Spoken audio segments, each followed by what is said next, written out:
નમસ્કાર મિત્રો, સ્વાગત છે આપણી યુટ્યુબ ચેનલ ઉપર।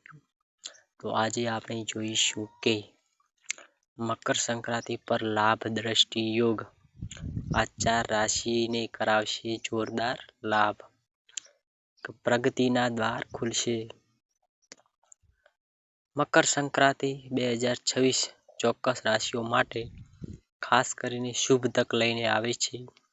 આ દિવસે શનિ અને શુક્ર 60 ડિગ્રીના ખૂણા પર એકબીજાની સામે હશે, જેને લાભ દ્રષ્ટિ યોગ તરીકે ઓળખાય છે। મિત્રો,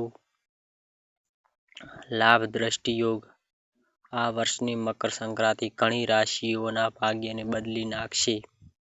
15 જાન્યુઆરી 2026ના રોજ શનિ અને શુક્ર 60 ડિગ્રીના ખૂણા પર એકબીજાની સામે હશે, જેનાથી લાભ દ્રષ્ટિ યોગ બનશે।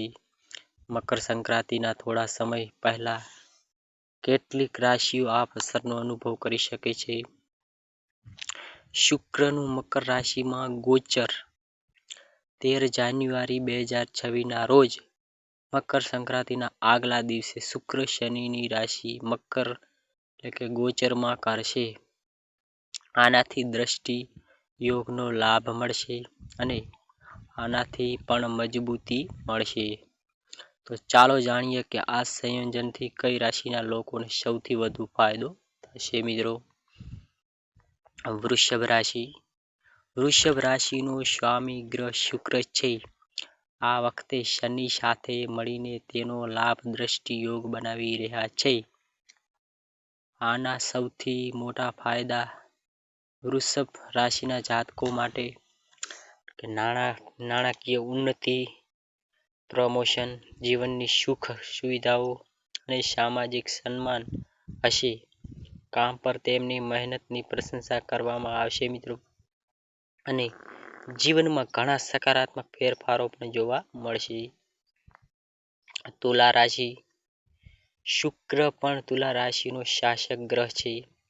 આ લાભ દ્રષ્ટિ યોગ અપરિણિત તુલા રાશિ લોકો માટે લગ્નની સંભાવનાઓને મજબૂત બનાવશે। મિત્રો, તમારી સામાજિક પ્રતિષ્ઠા વધશે, તમારી મહેનત રંગ લાવશે અને તમારા વ્યક્તિત્વનું અન્ય લોકો પર વધુ પ્રભાવ પડશે।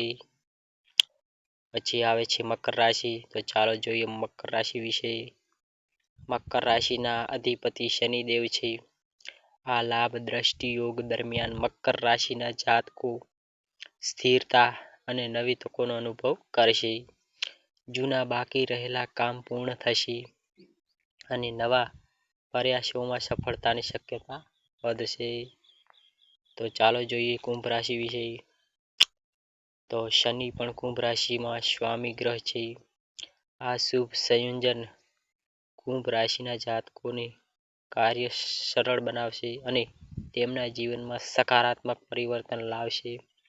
વ્યવસાયિક અને વ્યક્તિગત જીવનમાં અવરોધો ઓછા થશે અને નવા પ્રયાસો સકારાત્મક પરિણામો આપશે।